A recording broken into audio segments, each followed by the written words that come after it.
So hello everyone, it has been another week, which means a whole new week of climbing, and this week I have some of my favourite harder projects to show you from volume 1. So these are projects that I have been working on for a few weeks, and what's been really great about climbing in a slightly smaller centre than we're used to is now I'm finding I'm encouraged to hop on the stuff that I might have just dismissed as too hard or moved on from in a larger gym, so a little bit of working the stuff that I'm not so great at, and it's actually been really worthwhile. So let's get climbing. The first climb we're heading to is this purple climb, which has been on my list of slightly too hard, but maybe will go for around 3 weeks now. So this purple climb here has been my project for a fair few weeks now. I've kind of progressed from not being able to do the first move to making up this like really alternative sequence through the middle, and then not being able to latch that big, what would you call that? It's like one of those things you used to get swimming when you were a kid. A big ring type hold. And then the top's quite nice, but the start move is really interesting. You get kind of like a left smear and a right heel, and then it's just I find it quite burly to like keep myself stuck in the gap.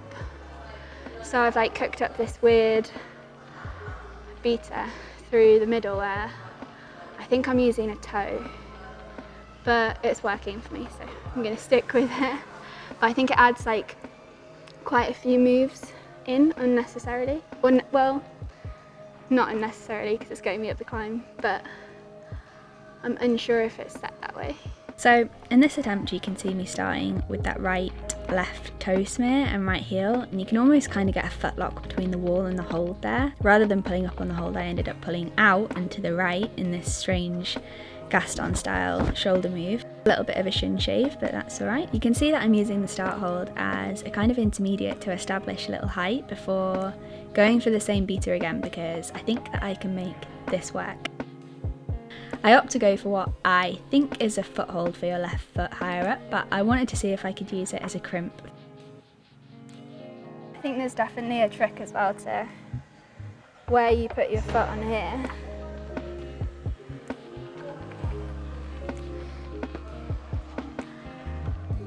So at this point I was getting up onto the volume every time using that heel and toe, and then wobbling off going for the crimp, but I decided to stick with that beater and try and make it work.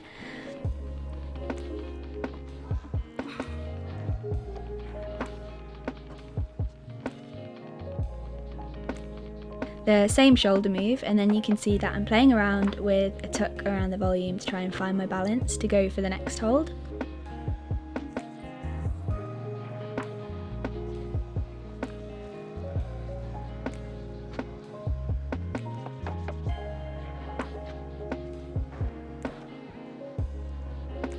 After I'd figured out that balance point, I was able to get that left crimp, but then came a really tricky readjustment, which was the downfall of the crimp beater. I had to get both hands pulling up on that hold. Then the middle section was pretty kind after a fairly difficult start. From the middle section you go out through some big pinches to this ring hold that I was chatting about earlier. This is a really nice hold, but it feels a little bit awkward to hold in anything other than a kind of like hug, an extended hug. And I needed to go out left to the top of the climb, so I was able to press on that wide pinch that I'd just used for a handhold on the right and eventually reach the top of the climb.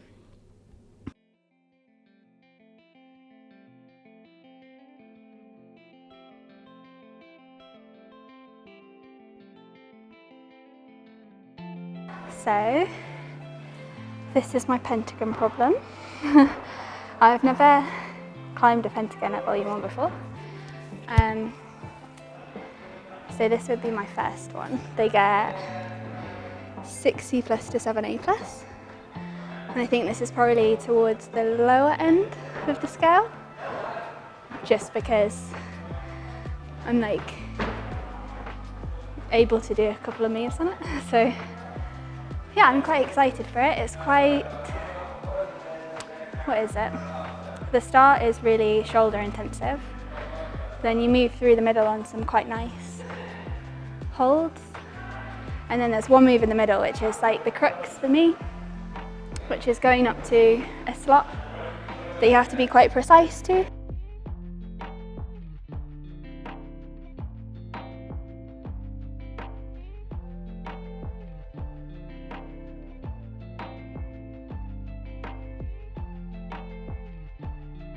So what I'm struggling with is the move into that slot, like getting my balance right to go into it. But I think after that, the moves look okay, but I'll be more tired from the first few moves. But I think that it's worth working. So tough on your shoulders. I think a lot of people that I've watched try struggle with the match because it's quite a small space to get your hands matched.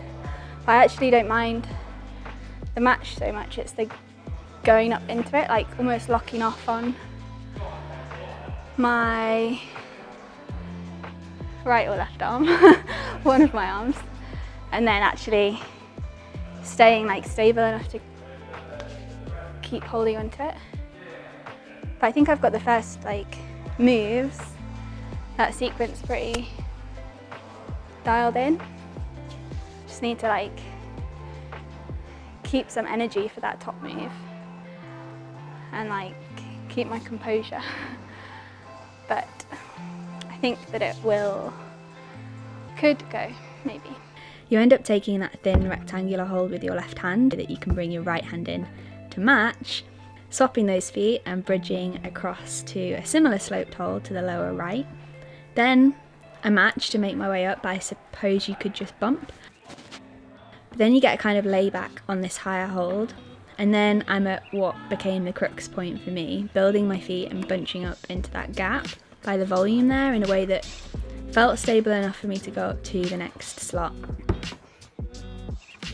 Bringing my left hands into match actually felt okay, considering how small that slot felt, but throwing the right toe to the right felt like a bit of a core intensive squeeze.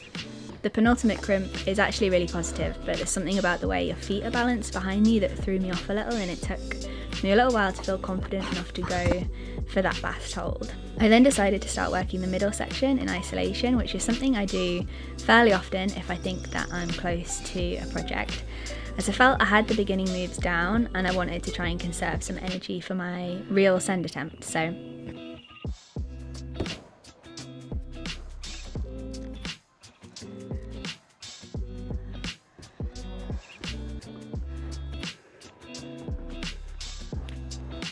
I managed to find that last crimp in a more stable position, and then I used a left toe hook to make sure that I was really steady enough to match without falling off. So to get through the middle section, I'm getting quite a high foot smear on the volume, which I think is probably the way that I'll be able to do it, but I just need to find my balance point so that I can go up to that left crimp comfortably without like spinning off. So now that I'd figured out that new toe hook beater, I wanted to go for my send attempt.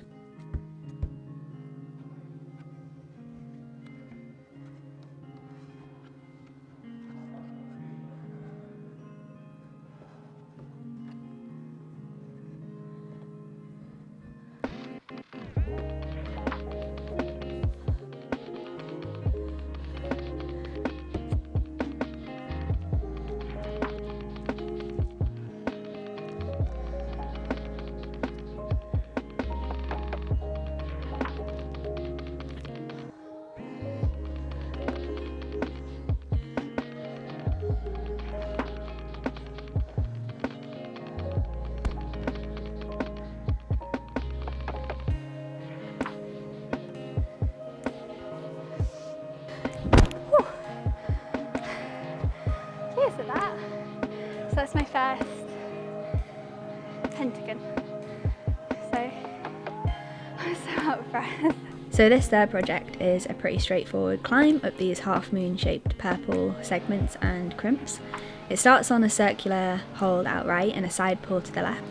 With a small foothold to press against with your right foot, in this kind of like diagonal start position. Then I was throwing up for this crescent, which has a nice positive screw on, as you'll see a little bit better later. Then I'm really winding up to a throw for quite a small side pull on the left, which I had a few issues controlling my momentum for.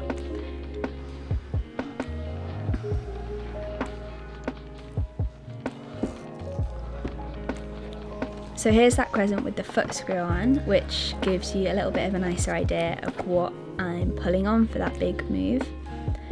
Once I'd caught the big move, I felt most comfortable getting a high right heel hooked in that start hold, and that felt really good to then turn my arms from a pull into a press to get the height to go for the next hold, which was another one of those purple crescents. From here I found the climb a little nicer with some satisfying shoulder moves on those crescents at the top and a fairly stress-free top match.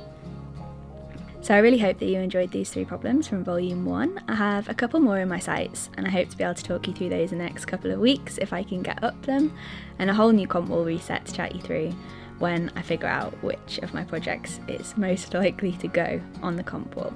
So if you enjoyed this video, please leave a comment and like the video if you liked it. I have made a playlist of all of my volume 1 projects, which you can find here if you haven't already seen those videos. But thank you so much for watching, and I'll see you soon. Bye!